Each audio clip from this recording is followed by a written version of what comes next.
देखिए, प्रधानमंत्री तो एक तरफ ये बात कह रहे हैं और आज उनकी सरकार ने दिल्ली पुलिस कमिश्नर को नेशनल सिक्योरिटी एक्ट के तहत कमिश्नर ऑफ दिल्ली पुलिस को ये पावर दिया है कि वो 12 महीने तक डिटेंशन में बच्चों को रख सकेंगे। अब आप ये बताइए, जंतर मंतर जो प्रोटेस्ट हो रहा है वो नेशनल सिक्योरिटी का थ्रेट है क्या? बताइए। देश का 50% आबादी जो है 25 साल से कम उम्र का है, वो लड़के अपने फ्यूचर के लिए अच्छा करने के लिए जिनकी ज़िंदगी बर्बाद हो गई, वो आकर प्रोटेस्ट कर रहे हैं तो मोदी सरकार बोलती है कि नेशनल सिक्योरिटी का थ्रेट है। आप एनएसए लगाना चाह रहे हैं उनके ऊपर, 1980 का एक्ट जो है, माने 12 महीने उनको दिल्ली पुलिस उनको बगैर अरेस्ट बताए डिटेंशन में रखेगी। क्यों इस तरह की बात करते हैं? एक तरफ तो कुचलने की कोशिश कर रहे हैं आप, और ये जो स्पेशल कोर्ट्स बोल रहे हैं, काहे का स्पेशल कोर्ट्स क्या है? ये कुछ नहीं है, सब मजाक है ये। 2000 कब ये हुआ था? यूजीसी नीट एग्जाम हुआ था, एनईटी, उसमें तो सीबीआई ने क्लोजर रिपोर्ट डाल दिया कि उसमें लीक ही नहीं हुआ। क्यों इस तरह करते हैं आप? एक तरफ स्पेशल कोर्ट बोलते हैं, दूसरी तरफ आप एनएसए उन पे लगाना चाहते हैं ताकि 12 महीने उनको डिटेंशन में रख सकें बगैर कोई अरेस्ट दिखाए उनको। कि वो थ्रेट है क्या नेशनल सिक्योरिटी के? ये जो प्रोटेस्ट हो रहा है, कि वो थ्रेट है नेशनल सिक्योरिटी के लिए? बताए सरकार ये। अगर वो नौजवान युवा लड़ रहे हैं, थ्रेट है तो बता दीजिए नेशनल सिक्योरिटी का। तो गलत है बहुत। आप इस तरह अगर उनको इस प्रोटेस्ट को क्वेल करेंगे या दबाएंगे, वो दबने वाला नहीं है। आप कंप्लीटली मिसमैनेज कर रहे हैं इसको। इसकी जिम्मेदारी सरकार पर है।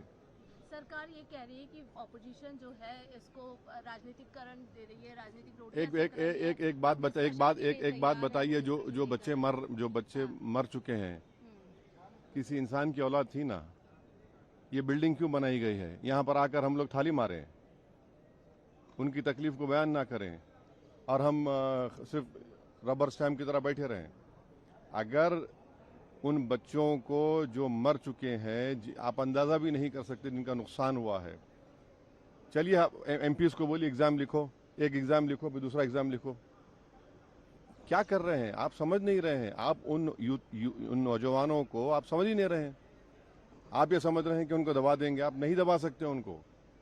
आप जो दबाने की कोशिश कर रहे हैं वो और ताकतवर होंगे, उनकी जिद और बढ़ेगी।